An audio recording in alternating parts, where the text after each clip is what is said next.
Hello YouTubers, the new Time Travel Jaime 88. I'm back with another video review.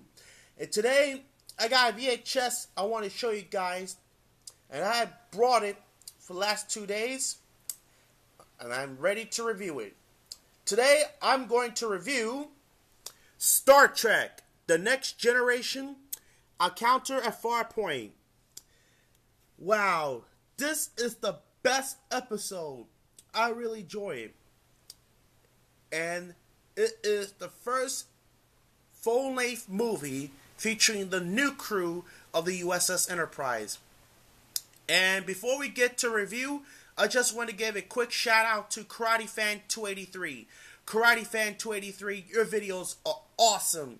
Keep up the good work. And those of you who don't know who Karate Fan 283 is, go ahead and check out his channel on YouTube. This guy is amazing. And I'll give you the link down below to check out his channel. And thank you very much for supporting my channel. It really means a lot.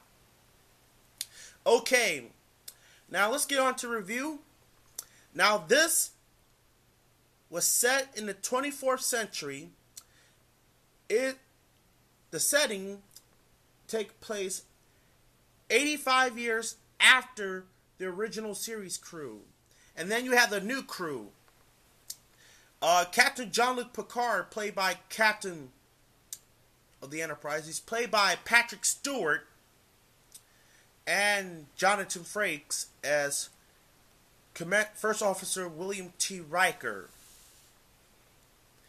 Now, the crew of the newly revamped Enterprise, USS Enterprise D, is a Galaxy-class starship.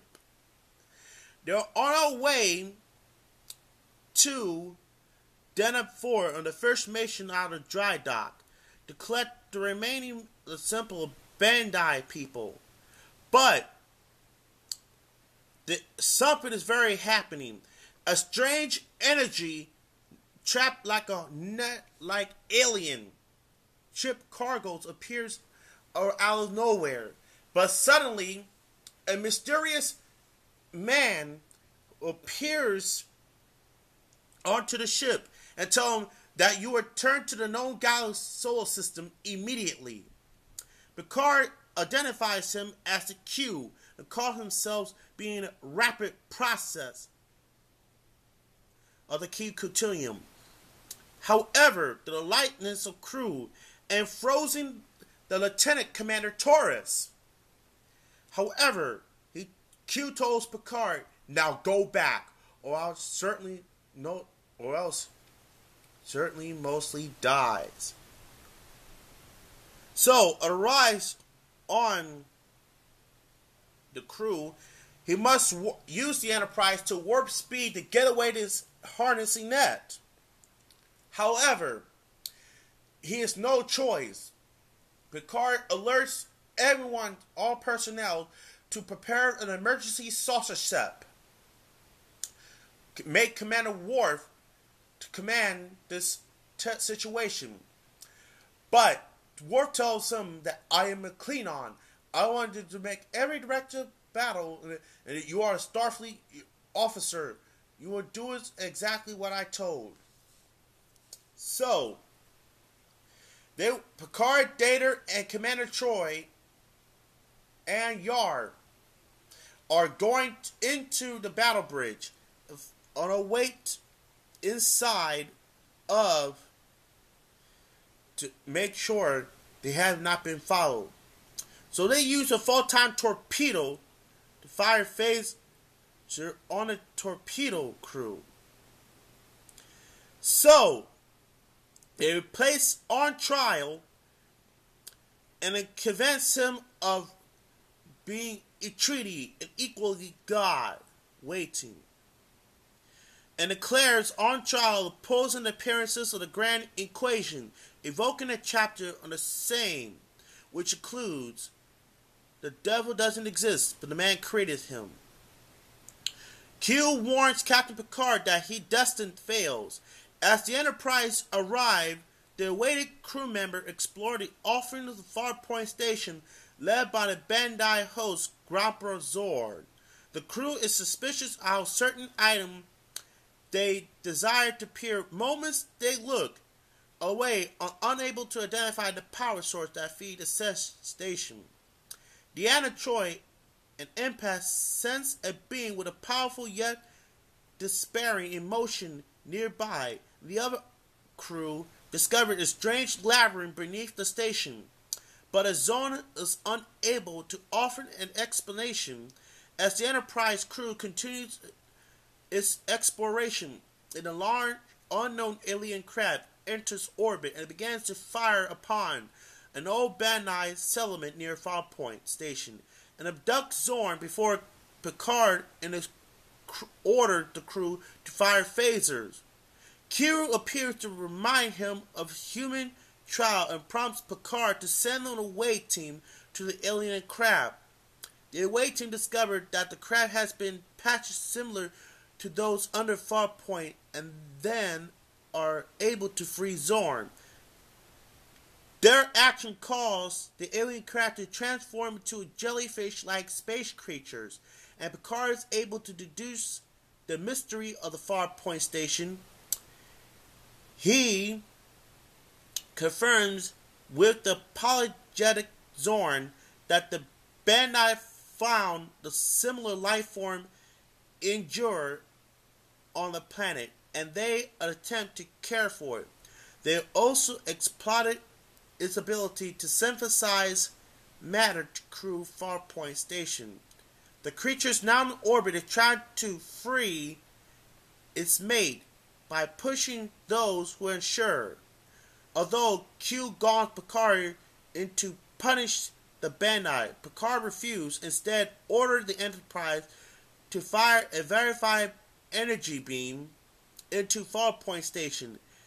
It is evacuated, and the beam allows the land-bound creature to transform back into the jellyfish-like form, and then flies into orbit to join its fellow being. As the crew watch the reunion alien creature, Q reluctantly tells Picard they have succeeded their test, but a hint they will meet again.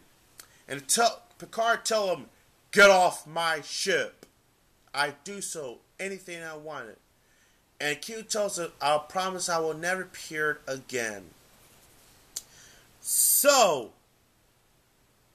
as the crew, the Enterprise, met and they rebel the Farpoint station, and they go off to the next mission as Picard tells them, "Let's see what's out there." Now, note, it was a new series developed on October 10th, 1986 by the head of Paramount Television Group, Mel Harris. He wants to create a new series. He said to fail television, but the series led to Star Trek The Motion Picture. They wanted to make 4 major networks turn down. They want to make a 26-hour season, but unfortunately, they want to make a new crew of the Enterprise. Originally, they want the original series of the Enterprise of William Shatner and Leonard Nimoy, but they want a brand new one instead. And DeForest Kelley made a cameo appearances, plays Admiral Leonard McCoy. Yep. A reuse.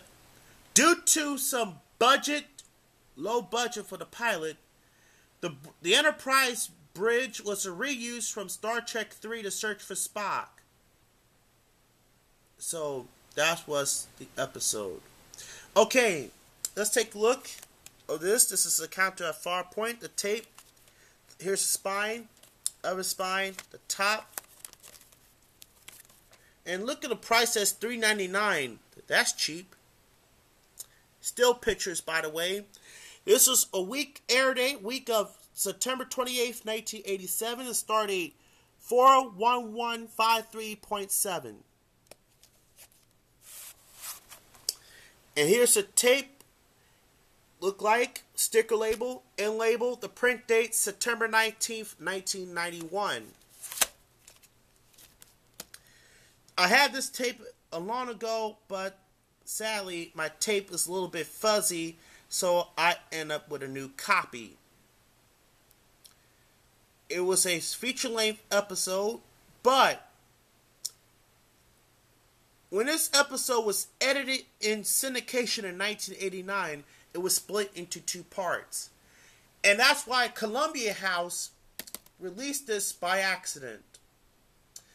So, that's it. I hope you like this review.